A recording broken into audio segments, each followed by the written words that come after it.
My dog won't stop staring at me. Sounds like a trivial problem, I know. Just ignore, block her view, or shift location. But after weeks and weeks on end, I finally had enough of it, and having that creeping sensation come over your skin, that feeling that you're surely being watched. I guarantee you that you had enough too. She's a small dog, a little mixed breed named Ruby.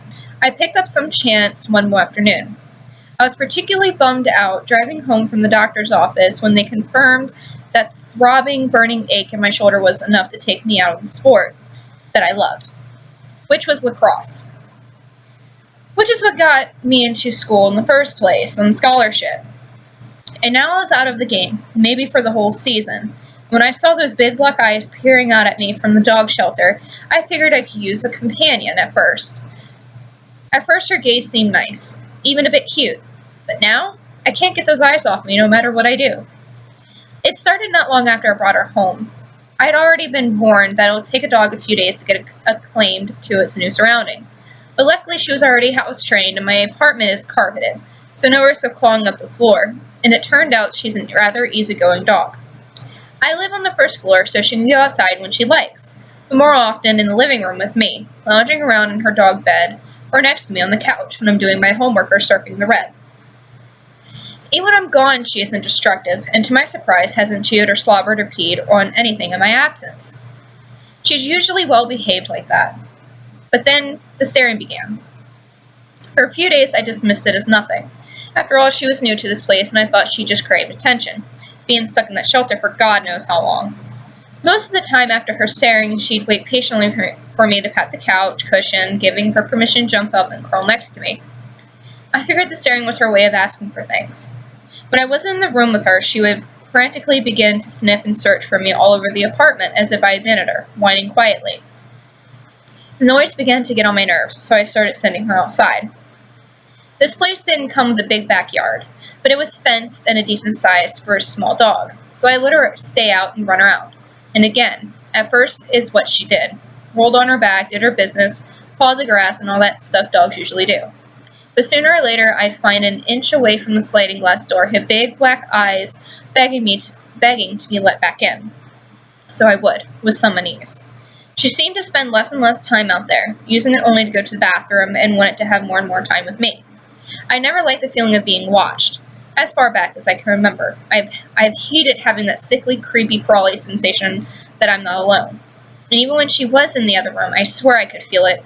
Her whining turned to plaintive wails and little doggy howls every minute I was out of her sight. Like I said, I'm living here on my own and I try not to let it bother me, even when she moved from sleeping at the foot of the bed practically right up against me.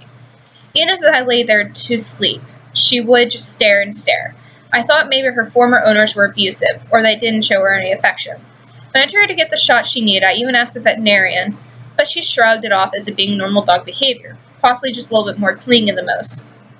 She just wants to be close to you, the vet told me. A lot of dogs stare. It's not uncommon. Maybe she was right.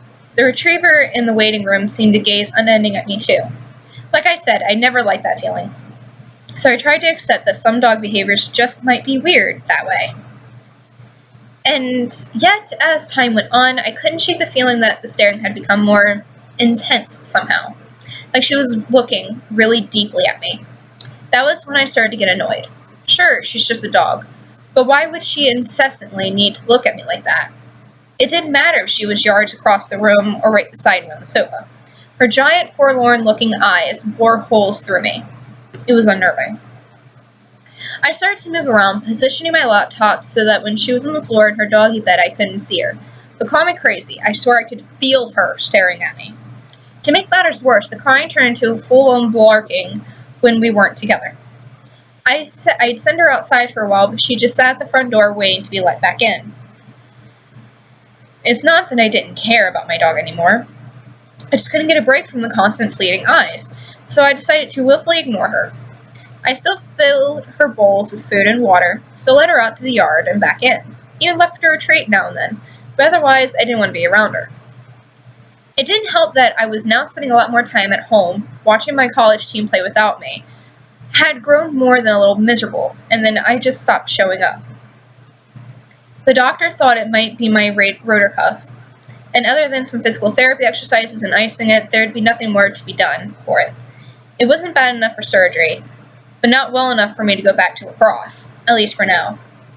And aspirin didn't seem to touch it, so not only was I home a lot more, but I was in a significant amount of pain when my left shoulder started acting up. And there's my dog Ruby, just staring away like it was her goal in life to annoy me. Last night I finally had enough. "Go outside," I shouted, sliding the glass door open with my good arm. The dog meekly trotted up the steps and sat down. "Good, and stay there." I closed her out and walked away, agitated, my shoulder twitching painfully, still knowing that she was watching me through the damn door. Her wide, soulful eyes followed me down the hall, and even when I was in my living room, at an angle from the backyard and out of view completely, I didn't feel alone. I could sense her looking at me. I went to the fridge and got a beer, and then another, and it was a couple more before I finally realized how late it had gotten, and I had left Ruby outside for so long on a chilly night. I was actually feeling sorry for her as I walked over a little tipsy to treat my dog. I mean, she's just an animal. It's what they do, right? For sure enough, when I got there, I found her looking directly into my eyes through the glass door. It may have been the beer, but I could swear those eyes almost looked human. They wouldn't stop staring. I flung open the door in anger, so hard that the edge hit and nearly slid back. I grabbed Ruby by the collar, dragging her inside and shutting it behind me. "Stop this! Do you understand me? Why do you have to always stare at me?" Later, when I sobered up, I realized how ridiculous this whole thing must have seemed. Me shouting drunk demands at a small dog. But I'd had her with her completely. Her eyes answered back with a mournful gaze. That was it.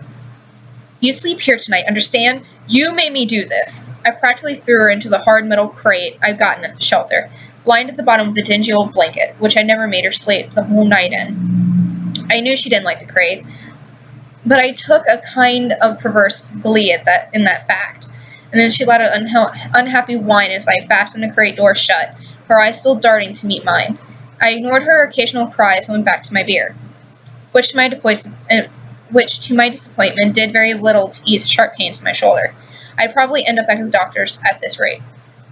Knowing I would have to pass her crate to get into my bedroom, I admit, I stalled a little, tidying up the room and tossing out the empty bottles.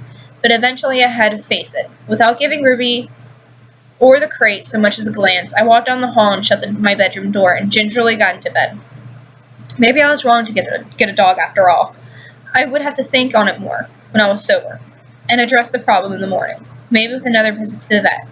Maybe she was just sick. I mean, I have no idea why a dog would act this way. Ruby glared as best as she could as soon as her master entered the field of vision, but her human seemed wobbly unhappy with her.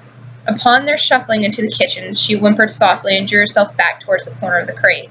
Her owner didn't even take a moment to look over her. The entity behind him, however, did. She was always trying to break it down, to make it leave her master alone, but it'll only sink its claws deeper into their shoulder and tighten its grip. And so the entity spread its ropey black lips and flashed the dog's rows of smiling needle teeth, trailing